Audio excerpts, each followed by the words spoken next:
Olá pessoal, nós estamos aqui mais uma vez para comentar literatura. Fazia muito tempo que a gente não gravava um vídeo assim, então resolvemos fazer isso agora.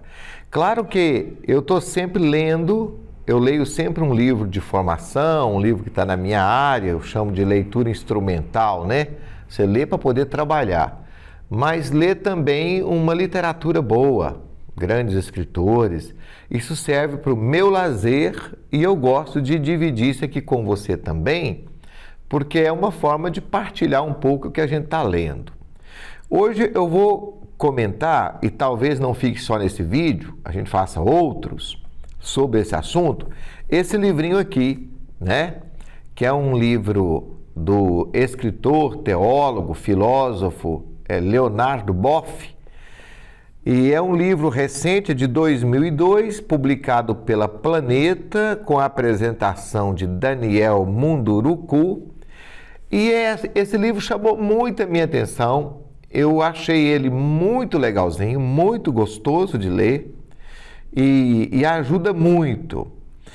Primeiro, o livro é um livro bonito, feito com um papel diferente, uma capa bonita, com uma arte indígena, pela editora Planeta, e com ilustrações, tanto aqui na capa, quanto dentro do livro, né? Nós temos também assim, algumas ilustrações.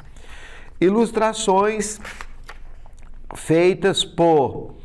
É um projeto gráfico e diagramação de Fábio Oliveira e as ilustrações de miolo de Daniela Ramos.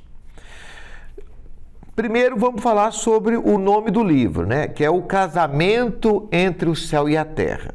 E a proposta do livro. O Leonardo Boff, ele mesmo conta que no início do livro, que quando ele estava visitando um grupo indígena, eu vou localizar aqui a passagem, os Samis, na Suécia, perto do Polo Norte, e esse grupo conhecido como Esquimós. O cacique perguntou para ele o seguinte: os índios do Brasil ainda casam o céu com a terra? E o Leonardo Boff respondeu: sim, claro. Desse casamento surgem todas as coisas. E o cacique acrescentou: então eles são verdadeiros índios. Os nossos irmãos daqui já não casam mais o céu e a terra, por isso têm ideias confusas e brigam muito. Casar o céu e a terra significa manter juntos Deus e a natureza. Olha como é bonita a ideia, né? Deus e a natureza, o homem e a mulher, velhos e jovens, trabalho e a diversão, vida e morte. Aqui, então, nós já começamos a entrar no conteúdo do livro. Qual seja, o Leonardo Boff, ele está, na primeira parte do livro, ele faz uma coletânea de histórias, grande parte delas são assim, mitos de origem, né? Histórias que explicam por que surgiu tal passarinho, por que surgiu tal montanha, por que surgiu a mandioca, por que surgiu o milho, etc. Então, a primeira parte são contos indígenas. Então, são aqui consideráveis, são 30 contos indígenas. Eu vou comentar um deles aqui, talvez mais de um. Na segunda parte, a contribuição dos indígenas ao Brasil e à globalização. Então, nós vamos ver isso aqui. Lá na parte final do livro, ele vai explicar o porquê que fez esse livro, né? Por que ele fez esse livro? Fizemos, a partir de suas sábias tradições, uma compilação dos contos indígenas para colaborar de forma modesta na manutenção dos valores das culturas indígenas. Pagar um pouco a dívida histórica que temos para com os indígenas. Porque a revisitação da sua sabedoria ancestral é importante para todos nós e para o mundo inteiro. Aí ele faz uma pergunta e ele vai responder essa pergunta. Por que é importante revisitar as culturas indígenas? O que nós temos ainda dessas culturas no Brasil, né? Na página 197, ele faz um levantamento de todas as nações indígenas ainda restantes no Brasil, nos países vizinhos, e os nomes dessas famílias, né? O ano que está aqui é informação. Só a título de curiosidade, sobre Minas Gerais, nós temos aqui a família Cachixó, inclusive aqui perto de Pará de Minas, em Martim Campos, a família Cachixó, conheço muitos deles, são inclusive ouvintes aqui do nosso programa.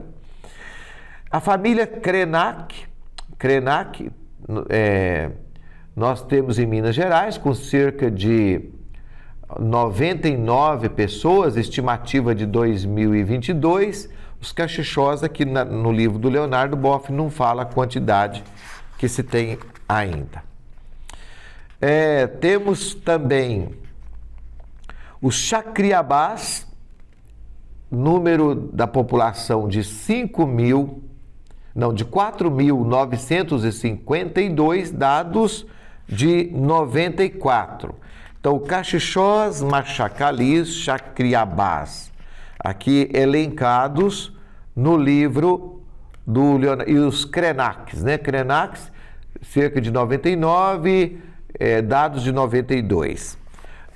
Nessa parte do livro, ele faz um elenco de todos os povos indígenas ainda existentes no Brasil e nos países circunvizinhos. Então, por que ele fez ele visitou essas culturas, esses contos? Ele já falou, para pagar um pouco da dívida, para conhecer as sábias tradições desses povos. E por que é importante? Em primeiro lugar, porque esses povos indígenas, todos têm um profundo conhecimento, ou tinham e ainda tem os que restam, profundo conhecimento da natureza e souberam e sabem manejar os recursos naturais sem acabar com a natureza. Então, nós viemos de um outro projeto colonizador de poder e dominação que acabamos com a natureza. Prova disso é o tanto de problema que tem surgido ultimamente em decorrência do desmatamento, da poluição, etc, etc. Em segundo lugar, eles nos desvendam formas de convivialidade e generosidade social.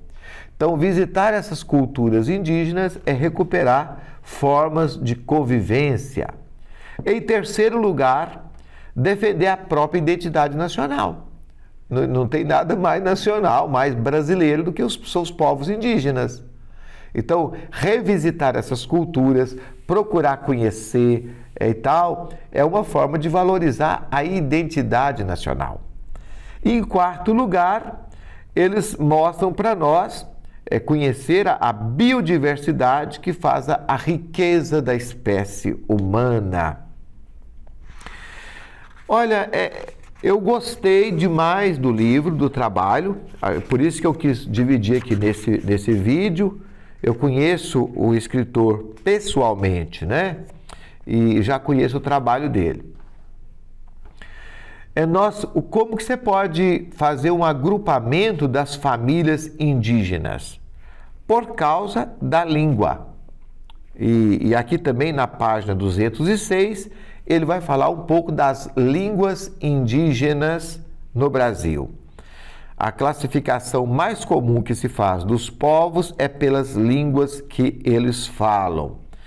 Entre os povos indígenas do Brasil, há uma das proliferações linguísticas mais significativas da história da humanidade. Em 1500, ao aportar Pedro Álvares Cabral aqui no Brasil, havia cerca de 5 milhões de indígenas agrupados em 1.400 povos. Isso todo mundo que estudou a história do Brasil sabe. Quantos povos indígenas havia no Brasil, né? E aí você vai, todos esses nomes que já nos são conhecidos, Carijós, Anhanguera, Tupinambás, Guaicurus, Tapajós, Carijós, Anhanguera, são todos povos indígenas, né? E eles falavam cerca de 1.300 línguas. Hoje, devido à dizimação ocorrida em mais de 500 anos, restam apenas 180 línguas indígenas faladas no Brasil. Portanto, nós perdemos cerca de 85% dessas línguas. Que pena, né? Quanta cultura se perdeu no Brasil por causa desse projeto de colonização que o país passou.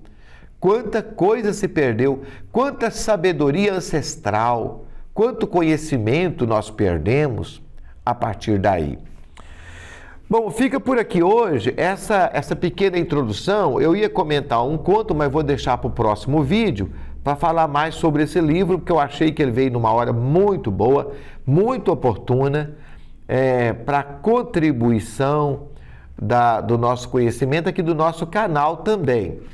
Peço a você que deixe um like aí, deixe um comentário, mande para um amigo, porque é assim que o YouTube funciona. Se ninguém fala nada, é sinal que aquele vídeo não está sendo valorizado, né? Agradeço muito a você por ter acompanhado a gente até aqui e nós voltaremos em breve.